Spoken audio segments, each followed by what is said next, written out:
Ang San Miguel Beermen ngayon ay seryoso daw kinokonsidera na i-trade si Andreas Cahilig dito sa Phoenix Fuel Masters plus isasama nila ang isang first round draft pick at magiging kapalit naman dito si Jason Perkins at yung first round draft pick naman ng Phoenix Fuel Masters. Nakikita ng San Miguel na mas malaki maiaambag ni Jason Perkins sa kanilang lineup kaysa dito kay Andreas Cahilig. Meron din kasing mga balitang lumalabas na ito raw si Jason Perkins gusto nang matrade. Matagal buong karera nito sa Phoenix siya naglalaro at ngayon daw gusto naman niyang malipat sa ibang team para naman magkaroon siya ng tsansang manalo ng kampyonato bago magretiro. Dahil syempre nagkakaedad na rin ito si Perkins at gusto niya na at least kahit paano yung makapag-champion naman bago siya mag-retire. Dahil yung mga kasabay ni Perkins, si Abueva of course wala na, nasa Converge na. Si Matthew Wright nasa Japan B-League. Kaya nga mukhang ngayon itong si Jason Perkins na lang talaga naiwan sa Phoenix Fuel Masters. Kaya abangan na lang natin kung ano ang mangyayari dito sa laro nitong si Jason Perkins amidst dito sa mga balitang baka matrade to sa San Miguel.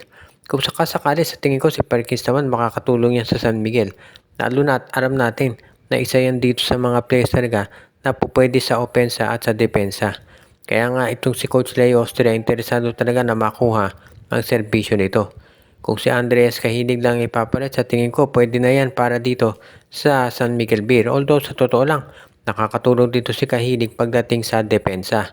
Kaya nga ngayon itong San Miguel kung sakasakali na makuha nila ito si Jason Perkins, mas maganda yung chance nila na mag-champion dito sa Governor's Cup. Dahil syempre alam naman natin na itong si Jason Perkins hindi rin naman biro yung galing nito. At syempre yung veteran smarts yan talaga magagamit nitong San Miguel lalo na pagdating dito sa playoffs kung saan magiging dikdikan talaga yung labanan ng mga teams dyan. Ang PBA daw ngayon ay pinag-aaralan kung i-approve nila itong trade proposal nitong Titan Ultra at nitong Blackwater Bossing. Mukhang gusto raw ng Titan Ultra na i-trade si Cade Flores dito sa Blackwater kapalit naman nitong si Nopio. So ang gustong mangyari ng Titan Ultra, naghahanap sila ng isa pang point guard na pwedeng ipares kay Fran Yu. So itong si Dallas Panopio, nakikita nila na isang magiging solusyon dyan. Kapag ito si Dallas Panopio nasa lineup na ng Titan Ultra, at least magkakaroon sila ng isa pang point guard. Ngayon, kung mawawala man yung kanilang big man na si Cade Flores, una-una hindi naman ito masyadong nabibigyan ng minuto.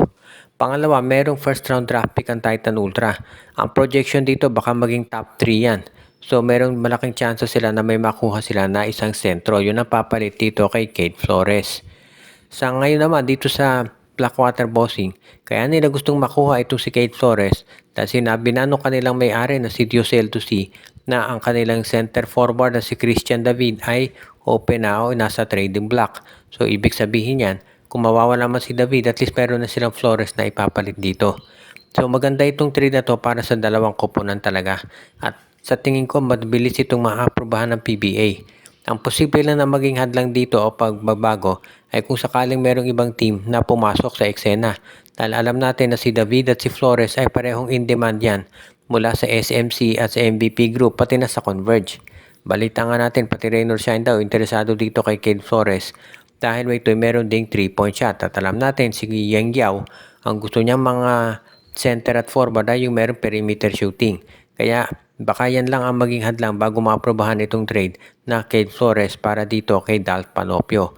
So, magiging isa dito sa mga aabangan ng mga fans na gagawing trade dito sa PBA.